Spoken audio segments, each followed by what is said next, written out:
psicologico e lavori socialmente utili per l'assassino di Bleder Dedia, il 39enne ucciso a coltellate in un bosco a Paderno del Grappa. Il giovane appena maggiorenne ora è in una comunità protetta.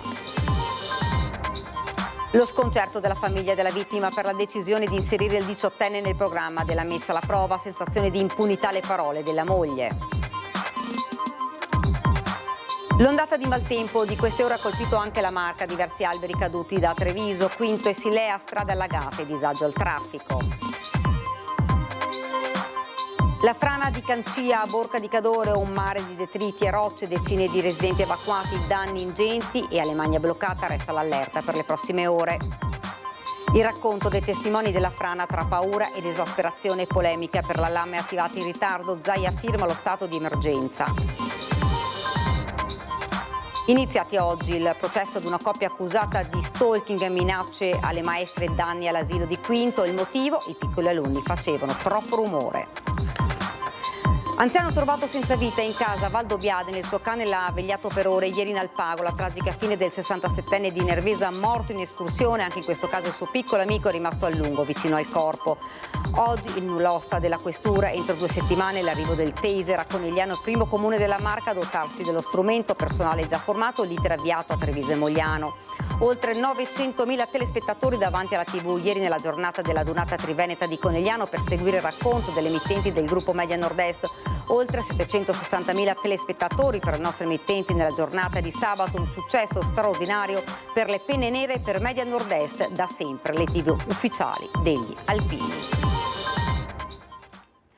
Buonasera, ben ritrovati dalla redazione di Treviso. Questi dunque i titoli. In primo piano la cronaca, omicidio di Bleder Dedia, percorso psicologico e messa alla prova per l'assassino, il giovanissimo, allora minorenne, accusato di aver ucciso il 39enne di origini albanesi. Il giovane, che da aprile si trova in una comunità protetta, rimarrà nella struttura per i prossimi 3 anni. Non tornerà in carcere, ma dovrà affrontare un percorso di recupero psicologico e lavori socialmente utili. È questo l'esito del processo penale sospeso per valutare la messa alla prova a carico del ragazzo minorenne al momento dei fatti, ma che oggi ha compiuto la maggiore età. Accusato di aver accoltellato a morte Bleder Dedia, il 39enne di origini albanesi, trovato morto la mattina del 21 gennaio del 2024 in un boschetto a Paderno del Grappa. Le indagini dei carabinieri, grazie anche alle telecamere di videosorveglianza della zona, avevano portato all'arresto del ragazzo, al quale era stata contestata anche la premeditazione. Ad incastrarlo i freni che lo avrebbero immortalato nella zona mentre si stava allontanando a piedi. Lungo quella strada aveva chiesto poi il passaggio ad un automobilista. Ma soprattutto non era passata inosservata ai militari dell'Arma la visita a cui il ragazzo si sarebbe sottoposto presso il pronto soccorso per farsi medicare un taglio tra il pollice e l'indice, che gli stessi investigatori avevano ritenuto fosse stata provocata dal coltello usato per l'omicidio. Arma che non fu mai ritrovata. Dunque per lui è stata concessa la messa alla prova. La prima verifica sul programma avverrà il 16 ottobre. Secondo il perito psichiatrico del giudice, l'allora 17enne reo confesso, la capacità di intendere al momento dei fatti era integra, mentre quella di volere grandemente scemata. Durante l'udienza presenti in aula l'imputato e i suoi genitori, oltre ovviamente al difensore l'avvocato Elisa Berton. Il legale dei familiari della vittima, l'avvocato Guido Galletti, si riserverà un'azione civile attesa a risarcimento. Difficile per la famiglia di Bleder Dedia accettare che il ragazzo non sconti la pena in carcere. Può immaginare che ovviamente la sensazione, perché poi i tecnici sanno il significato degli istituti processuali e sono perfettamente consapevoli di quelli che possono essere gli esiti di un procedimento. Anche di fronte al tribunale per i minorenni. La famiglia, ovviamente, la sensazione è quella di fatto di un'impunità. Una vicenda che aveva scosso la comunità di Paderno del Grappa. Allerta maltempo nella Marca trevigiana, sono stati una ventina gli interventi dei vigili del fuoco, tutti per una decina di alberi o rami caduti in mezzo alle strade, 4 le squadre impegnate nel complesso sulle strade trevigiane. Si segnalano anche allagamenti e rallentamenti del traffico, in particolare sulla Castellana e sulla tangenziale. A Treviso 2 piante cadute, una in via della Repubblica e una in viale Trento Trieste, e poi un allagamento su strada del Pozzetto. Alberi caduti anche a Oderzo Quinto lungo la Noalese, 2 piante a Ponte di Piave, una in via De Gasperi e uno vicino al campo di baseball. Alberi caduti anche a Silea, all'uscita del casello di Treviso Sud, e un altro anche a Casale sul Sile. Segnalata anche interruzione della corrente a Sant'Elena di Silea per circa 200 utenze e a Pederoba. Problemi a Castelfranco per un allagamento nella zona del centro commerciale Città del Sole, e anche a Paese, dove la forte pioggia ha riempito d'acqua gli impianti sportivi. In queste ore anche il sindaco di Treviso Mario Conte è uscito in sopralluogo con il coordinatore della Protezione Civile. Ed ora parliamo della frana di Cancia, Borca di Cadore, un mare di detriti e rocce, decine di residenti evacuati. Per noi sul posto c'è il nostro Christian Arboit per le ultime notizie. Christian, buonasera. Buonasera Daniela, con le immagini di Stefano Bozzi ti mostro com'è la strada statale 51 di Alemagna, la strada che porta verso Cortina, la strada che dovrà portare migliaia e migliaia di turisti visitatori alle Olimpiadi di Milano Cortina 2026. Una strada spettrale, deserta, così appare ormai da circa 20 ore. La frana si è staccata ieri sera verso le 23:30 dall'Antelao. Una frana storica che si è in qualche modo riaccesa con più violenza del solito. Chiaramente da lì è stata la mobilitazione di uomini e mezzi, la preoccupazione prima, la paura, la concitazione poi. È stata una giornata di duro lavoro, uomini e mezzi all'opera, li vedete anche in questo momento, nessuno si è tirato indietro. Qui con me un giovanissimo, 19 anni, Simone Galeazzi. Simone, partiamo da questa notte, cosa hai sentito? Io ho sentito forti tuoni, io abito sotto tetto e ho sentito pioggia forte, però non pensavo a una cosa del genere, non avrei mai pensato, e dopo circa mezz'oretta, un'oretta ho sentito le sirene e mio padre mi ha detto che dovevo uscire con i pompieri perché è scesa la frana. E poi è stata una notte appunto da tregenda. Tu questa mattina, come tutti i tuoi compaesani e anche tanti giovani, vedete ci sono anche dei ragazzi, dei tuoi amici che stanno lì perché sono tutti minori, tu hai 19 anni, insomma vi siete rimboccati le mani. Sì, esatto, io dopo purtroppo sono dovuto andare a lavorare, però ho finito il lavoro, sono subito tornato per cercare di dare una mano a chi aveva bisogno. Hai aiutato i tuoi vicini? Certo. Grazie davvero Simone, perché questa è la situazione. Allora riavvolgiamo il nastro, torniamo alla tarda serata di ieri alle 23:30. Questa è la cronaca.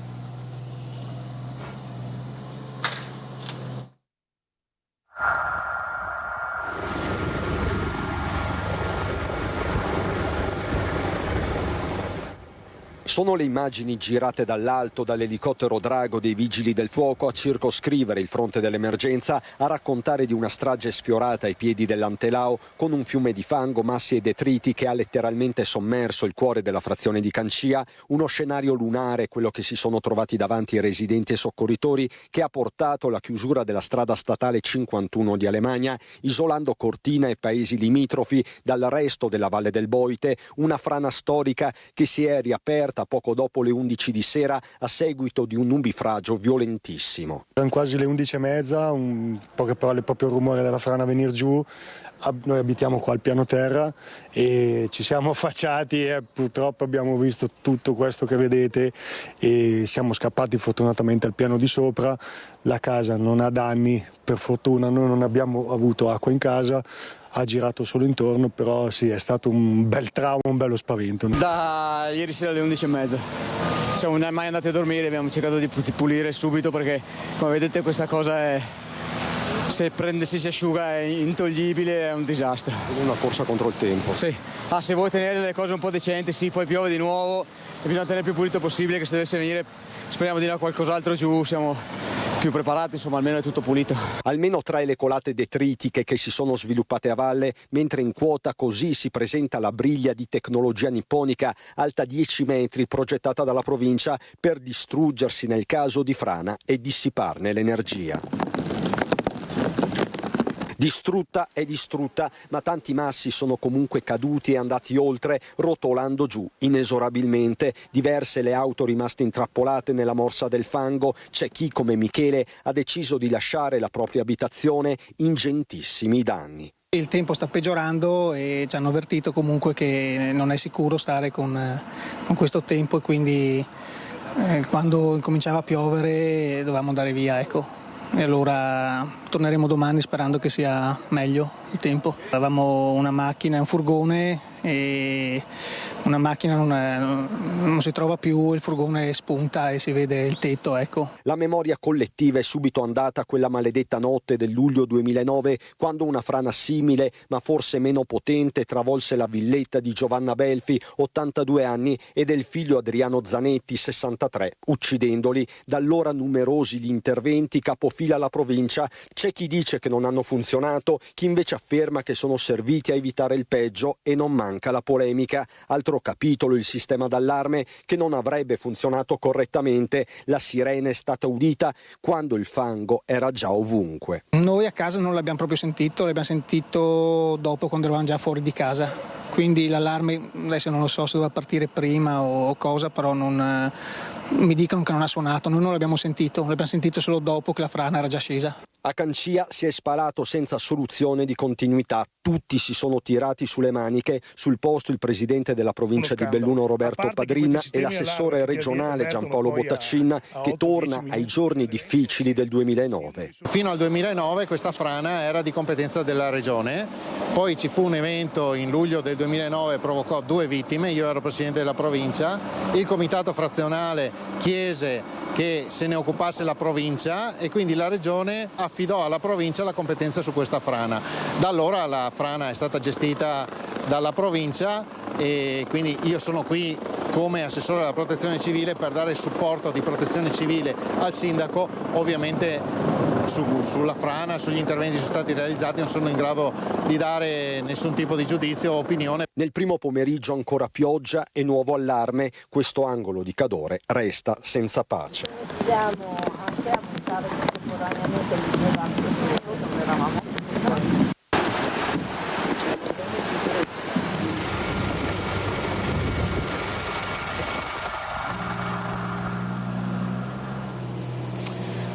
Senza pace, sarà una serata senza pace, perché si continua a guardare al cielo. Nelle prossime ore è attesa ancora pioggia. Qui con me, lo saluto e lo ringrazio, è operativo ormai da 20 ore senza soluzione di continuità Massimo Bortoluzzi, consigliere delegato alla protezione civile della provincia di Belluno. Bortoluzzi, le faccio una domanda precisa: la briglia che abbiamo visto nel servizio ha evitato conseguenze peggiori? Sicuramente ha evitato conseguenze peggiori, perché quella briglia ha dissipato la forza e ha mitigato il rischio, quindi, e soprattutto ha mitigato il rischio la separazione dell'acqua che abbiamo fatto negli anni a monte. Abbiamo separato la parte solida da quella liquida. Purtroppo la bomba d'acqua che è arrivata questa notte è stata una cosa di proporzioni veramente molto grosse, e che ha buttato giù 63 mm di acqua questa notte sul pluviometro che abbiamo in alto, e quindi una cosa inaspettata e che ha creato tutti questi problemi al paese. In località quindi Piazza Alta, a monte, avete registrato pioggia record, però si potrebbe fare di più, si potrebbe fare diversamente, perché appunto poi sentiremo anche delle voci. Adesso dobbiamo valutare, questi qua era il primo stralcio, quello che abbiamo fatto, dovevamo fare altri stralci, però adesso dobbiamo anche valutare di riaprire il tavolo che che era già stato istituito, dove c'erano le varie valutazioni di progetti a valle di queste briglie, a valle anche delle vasconi che si sono riempiti stamattina con 40.000 metri cubi di ghiaione, quindi parliamo di 60-70.000 metri cubi di ghiaione scesi. Domani alle 15 riunione in prefettura, poi vi daremo un aggiornamento importantissimo per quanto concerne la viabilità. Il dibattito qui a Cancia e non solo è aperto, è acceso, a tratti teso, tesissimo. Vi facciamo sentire le voci di Marco Zanetti, che è stato consigliere comunale delegato alla Frana per 10 anni e anche di un regoliere, Paolo Zanetti. Sentite. Questa notte è successo un episodio certamente imprevedibile, perché è stata una bomba d'acqua che in brevissimo tempo ha sconvolto il sistema Antelau che conosciamo nella sua fragilità. Quello che è il rammarico più grande, che io ho lottato per 10 anni per spiegare, ma non io che sono un biologo e non mi occupo di frane, ma interpellando tutti i più grandi esperti a livello europeo e mondiale, insieme al CNR di Padova avevamo partorito un progetto che prevedeva che per fermare queste situazioni bisogna che ci sia uno sfogo verso valle e che le colate detrite vengono accompagnate giù al Boite in questo caso, e quindi non fanno danni nelle case e nelle popolazioni. La famosa Sabodan di quasi 5 milioni di euro alla prima prova, sono 4 ferri vecchi lassù, e le vasche che sono state fatte qua giù, che non hanno senso perché non si può fermare questi eventi, si sono riempite e subito dopo hanno invaso tutto il paese. Adesso io dico che è una vergogna, bisogna assolutamente tornare sui passi e trovare una soluzione, che non è certo quella di fermare le frane, ma queste cose ho lottato per 10 anni, adesso non so più cosa fare, i progetti c'erano e si spendeva molto meno di tutte le porcherie che hanno fatto qua su in questi anni. Purtroppo, avendo quasi 70 anni, è la quinta volta che vedo il mio paese riempito di ghiaia. È 30 anni che faccio la Cassandra inascoltata, visto che qualche competenza tecnica anche ce l'ho. Si continua a tentare di rallentare o arginare l'evento a monte dell'abitato, cosa assolutamente impossibile, e i fatti ce l'hanno dimostrato per 4 volte negli ultimi 25 anni. L'unica soluzione che noi stiamo chiedendo da 30 anni è una canalizzazione del deflusso fin oltre l'abitato.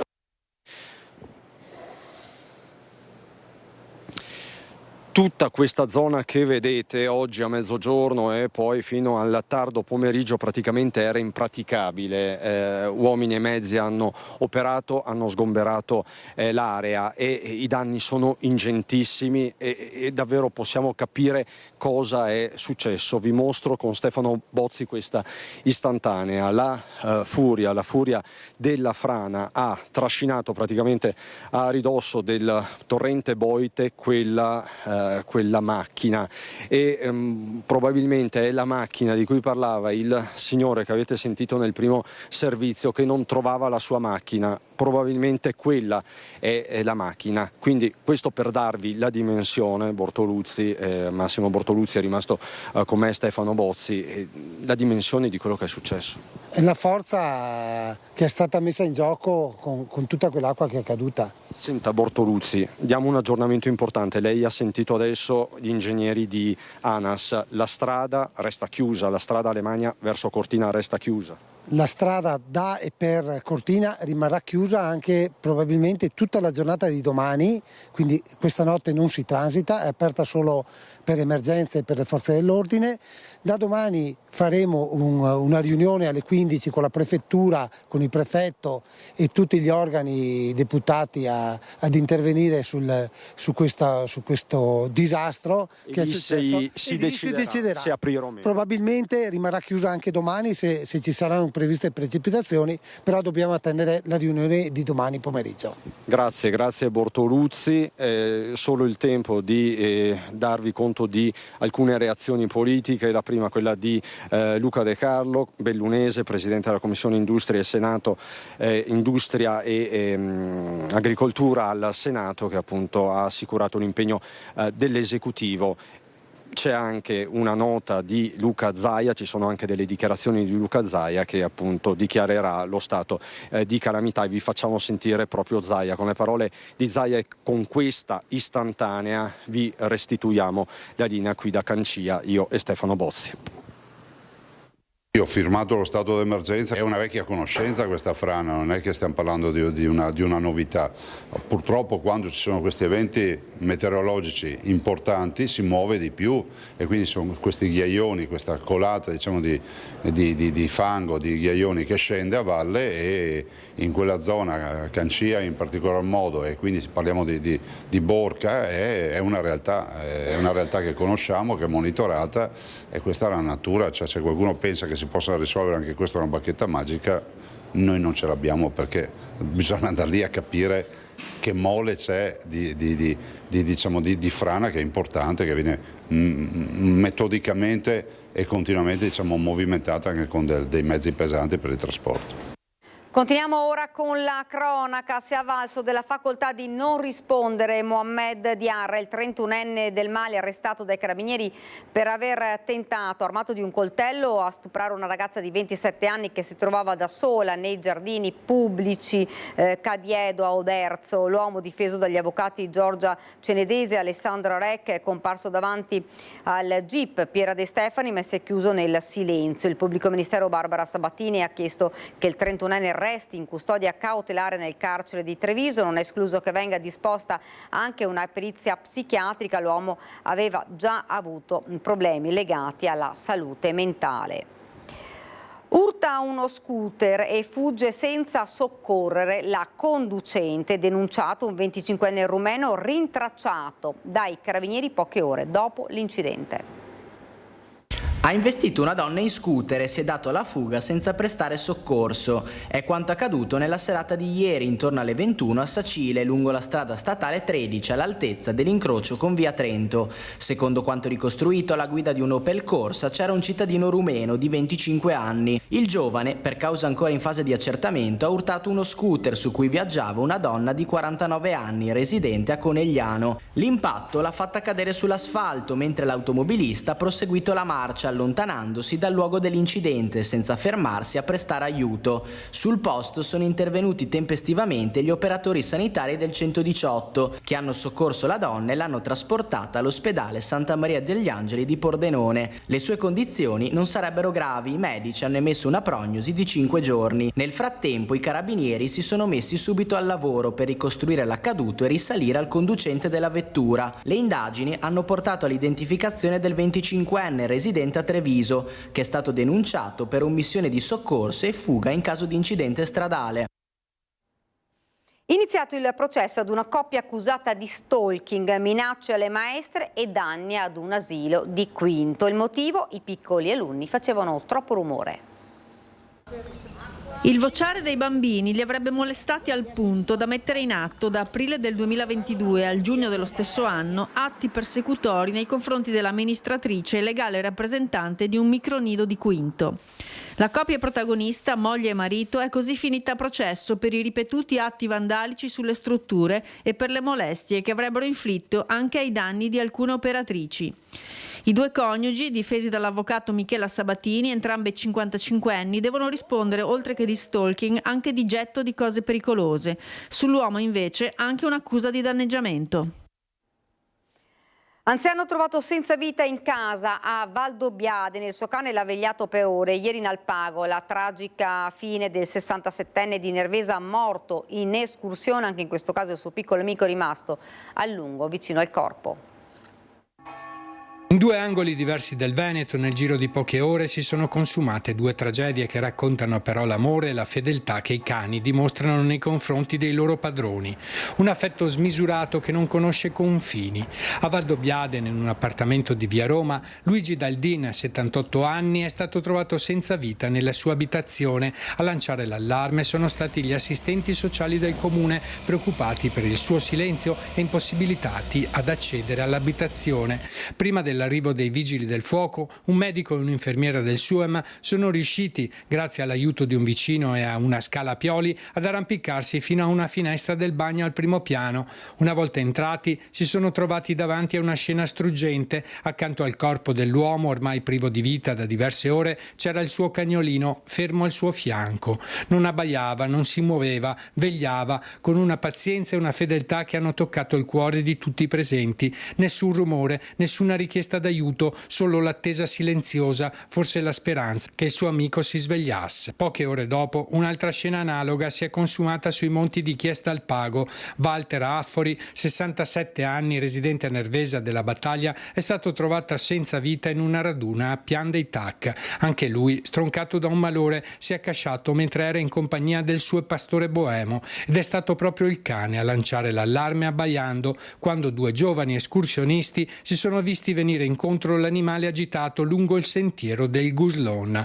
Hanno intuito che qualcosa non andava. Il cane si è fermato, si è voltato e ha iniziato a camminare. Li ha condotti fin dove giaceva il corpo del suo padrone, vegliato da ore. Walter è stato per alcuni anni dipendente comunale a Spresiano. Intanto esprimo le mie condoglianze alla famiglia.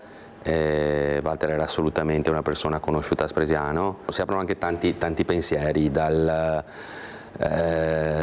fatto che la montagna è sempre insidiosa al fatto che gli animali davvero sono i migliori amici dell'uomo, perché certo. È incredibile anche questa cosa del cane che è andato in cerca di aiuto. In entrambi i casi la morte è arrivata in silenzio, ma non in solitudine. Quei due uomini non erano soli, accanto a loro c'erano i loro amici più leali, silenziosi custodi di un amore incondizionato. Non hanno potuto salvarli, ma li hanno accompagnati fino alla fine e oltre, attendendo forse che qualcuno arrivasse, testimoniando così un legame che va ben oltre le parole.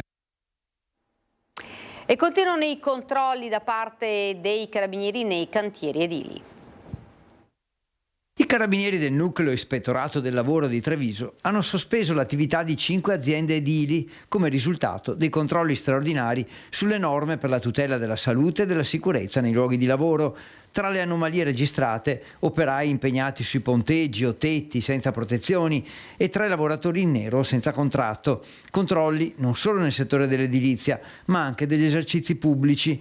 In un cantiere di Istrana, ad esempio, attività sospesa perché i dipendenti erano sul tetto senza protezioni contro le cadute nel vuoto. Stessa cosa a Tarzo, Riese Pio X e Casale sul Sile. Tra poca sicurezza e lavoro nero, violazioni anche a Zerobranco, Ormelle, Paese e Vittorio Veneto, registrata l'assenza di un responsabile della sicurezza, la mancata sorveglianza sanitaria e la mancata formazione dei lavoratori, in totale sanzioni per oltre 150.000 euro. Andiamo per qualche istante di pubblicità.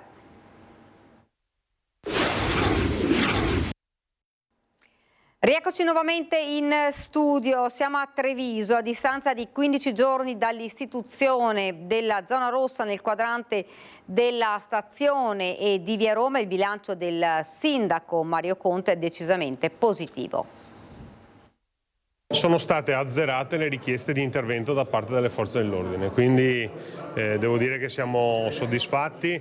Sono molto contento anche perché i controlli non si limitano alla zona rossa ma sono capillari in tutto il territorio comunale. Abbiamo fatto degli interventi straordinari anche con la polizia locale, con il progetto Quartieri Sicuri, e la sinergia tra forze dell'ordine, polizie locali e aggiungo cittadini sta portando a dei risultati importanti. Non dobbiamo abbassare la guardia, certo siamo nel periodo estivo, quindi tendenzialmente il problema anche del disagio giovanile si attenua un po' o si sposta in altre località, quindi non cantiamo vittoria troppo presto, però devo dire che dopo le prime settimane e dopo i primi giorni dove sono stati allontanati alcuni personaggi possiamo dirci soddisfatti di questa sperimentazione.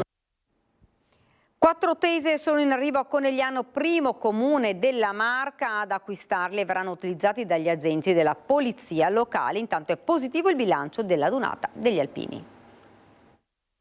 Conegliano è la prima città della provincia di Treviso che doterà di taser i propri agenti della polizia locale e ormai manca veramente poco. Intanto anche Mogliano e Treviso stanno mostrando interesse. Conegliano ha già completato l'addestramento del personale e sono stati formati anche 2 agenti che faranno da istruttori per i colleghi.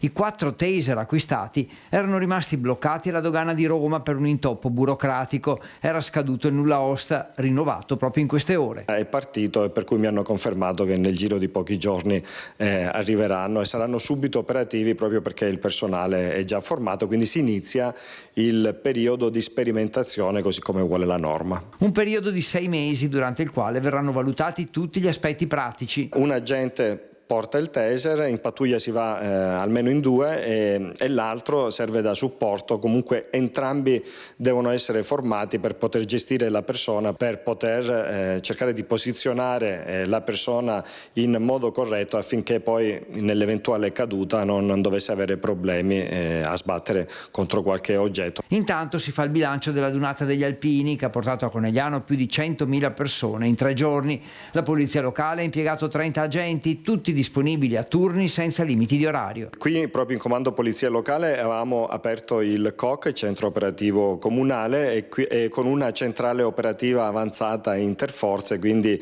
si era tutti qui. Un indotto importante per la città, con la scelta commerciale dell'amministrazione di non avere soggetti esterni, ma bensì di aumentare i plateatici dei bar e dei locali della città affinché si potesse permettere a chi gestisce qui in città il commercio di avere una marcia in più, specialmente in questo periodo dove la crisi si fa sentire. In campo un punto medico avanzato con 8 posti letto, 2 piste d'atterraggio per il soccorso, 8 ambulanze, decine di squadre di soccorso a piedi. Il bilancio è comunque positivo, nessuna violenza, solo qualche malore per il caldo risolto in pochi minuti.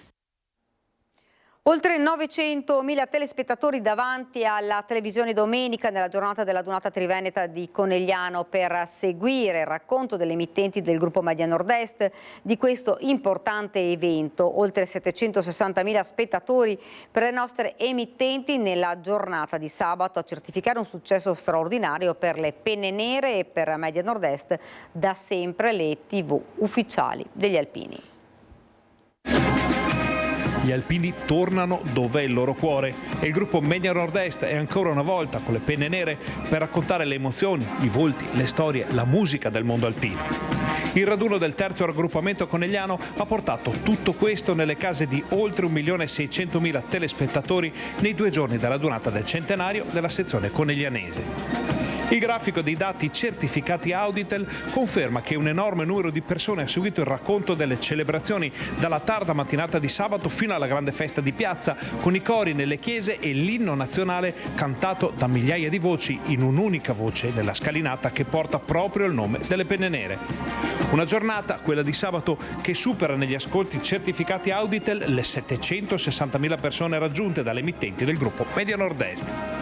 Domenica mattina poi tutti davanti alla TV già prima dell'ammassamento ufficiale per la sfilata, con una curva di ascolti altissimi dal passaggio delle prime sezioni fino al gran finale con la consegna della stecca agli alpini di Gemona, organizzatori della prossima Triveneta. Nella giornata di domenica sono oltre 900.000 le persone raggiunte nei dati certificati Auditel, con un grafico che mostra punte altissime durante lo sfilamento e il passaggio degli aerei storici sul serpentone di Penne Nere. Immagini mai viste prima grazie alla telecamera in esclusiva installata proprio su uno dei velivoli della Prima Guerra Mondiale.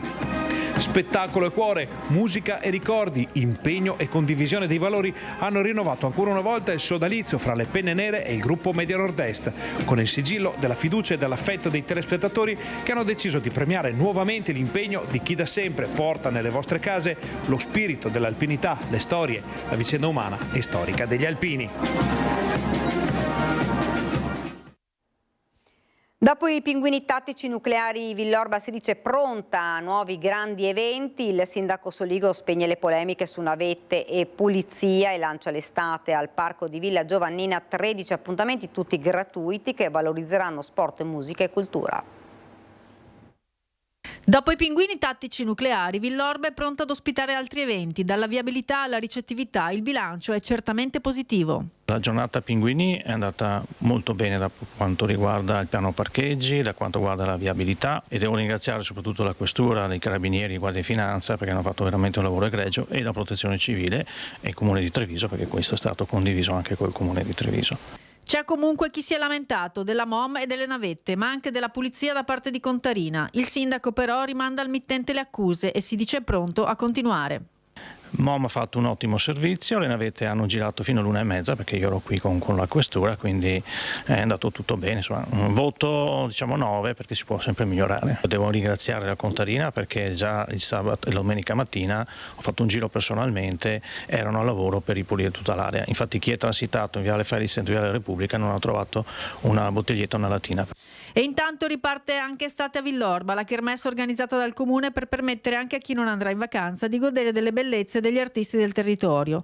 Dal 21 giugno, giornata internazionale della musica, al 23 agosto, l'area del parco di Villa Giovannina risuonerà di esibizioni dal vivo, performance di giovani emergenti e talenti locali, in un percorso lungo 13 appuntamenti che includerà anche cinema e teatro, ingresso gratuito e un'unica sede per essere più sostenibili. Sono tutti eventi che in qualche modo continuano un po' quello che è il percorso dell'inverno, ovvero cercare di dare una vetrina, dare un palcoscenico a giovani talenti, cercare di portare messaggi che avvicinino tutti i generi e tutte le persone, soprattutto tutte le età, chiaramente con un occhio di riguardo soprattutto a quella fascia di età di giovani che è difficile da captare. Il 22 giugno allo skate park di Carità torna invece Park Carità, giornata dedicata allo sport e alle culture urbane giovanili, con gare di skateboard anche federali, ma anche letture degli amici della biblioteca. L'obiettivo è ridare spazio ai giovani, che però ne devono anche avere cura. Il cuore vero di tutte queste attività è la partecipazione delle ragazze e dei ragazzi anche nella fase proprio di costruzione dell'evento, tant'è che è da 3 mesi che ci raduniamo quotidianamente quasi, e in questo sta diventando sempre di più uno spazio riqualificato, luogo di partecipazione soprattutto giovanile, ma in dialogo con la comunità intera. Ed ora siamo alla nostra pagina da Belluno e provincia.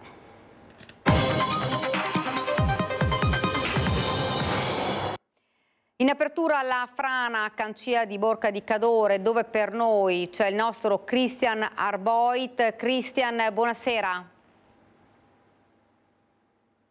Buonasera Daniela, buonasera anche da parte di Stefano Bozzi. Chiudiamo da via Antelao la nostra giornata qui a Cancia di Borca di Cadore, una giornata difficile, difficilissima, complessa, con tanti uomini e mezzi all'opera che hanno lavorato senza soluzione di continuità fin da subito, fin dalle 23:30, mezzanotte di ieri sera. Ore e ore di duro lavoro per liberare le strade, le cantine, i garage, i piani interrati, ma anche i primi piani di decine di abitazioni che si trovano in una zona rossa da sempre, perché questa frana è una frana storica che appunto questa volta si è riattivata con una forza e una potenza inaudite. Chiaramente c'è stato un acquazzone nella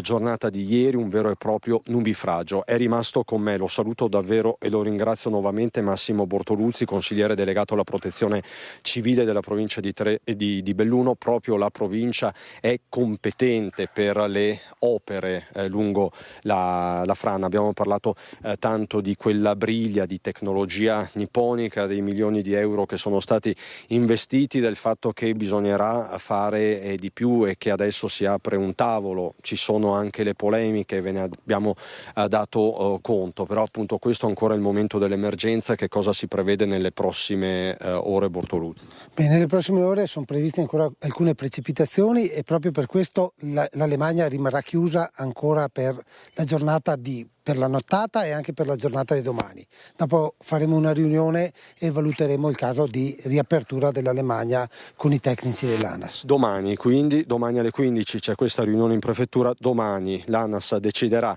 se riaprire o meno la strada per Cortina. Questa, appunto, lo ripetiamo, è la strada che porterà alle Olimpiadi, quindi ha un peso specifico tutto questo, anche un peso politico che può avere anche una eco internazionale. Certo, questo diventa un problema, perché noi dobbiamo comunque far vedere intanto che siamo pronti e siamo stati veloci a intervenire e siamo intervenuti nel miglior modo possibile, tant'è che le sommergenze sono già partite, stanno già lavorando sul cantiere per svuotare le vasche, hanno riaperto una strada di accesso ai vasconi, la strada statale è pulita, deve essere lavata, però è già transitabile per i mezzi di emergenza. Chiaramente le ripercussioni per quanto riguarda appunto le Olimpiadi, come dicevi, sicuramente ci saranno.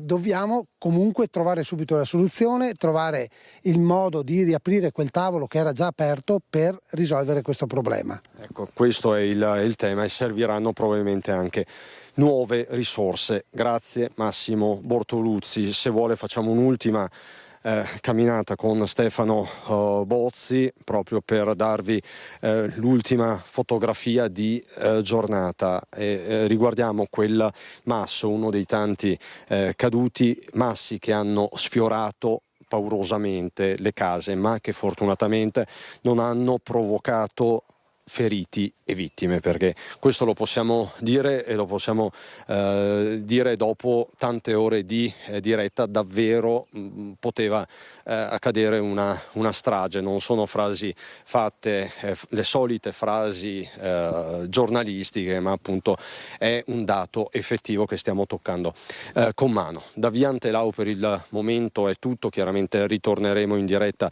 nelle prossime edizioni con Stefano Bozzi, che ringrazio. Daniela, ti restituisco la linea. Grazie davvero a Christian Arboit e Stefano Bozzi per la parte tecnica, che avete sentito insomma tutto il giorno a Cancia per raccontarci di questa frana. Noi continuiamo con la cronaca. Fabrizio Poncato, il 54enne di Ponte nelle Alpi, morto dopo una lite con un vicino, soffriva di una cardiopatia di cui non era a conoscenza, è quanto emerso dall'autopsia svolta dall'anatomopatologo Antonello Cirnelli su disposizione della Procura della Repubblica. Gli accertamenti non sono stati tuttavia ancora completati, manca l'esito dell'esame al microscopio del cuore per stabilire se la colluttazione che ha avuto è stata fatale per provocargli quella crisi cardiaca. A prescindere dall'esito di questo accertamento, è emerso ancora prima della crisi cardiaca la vittima sia stata raggiunta da alcuni colpi alla testa, circostanza che sembra collidere con le dichiarazioni del vicino ora indagato, il quale sostiene che Poncato avesse sbattuto la testa sul muretto in pietra accidentalmente. E questa era davvero la nostra ultima notizia. Ora la sigla, poi le previsioni del tempo. Grazie davvero per averci seguito e buona serata.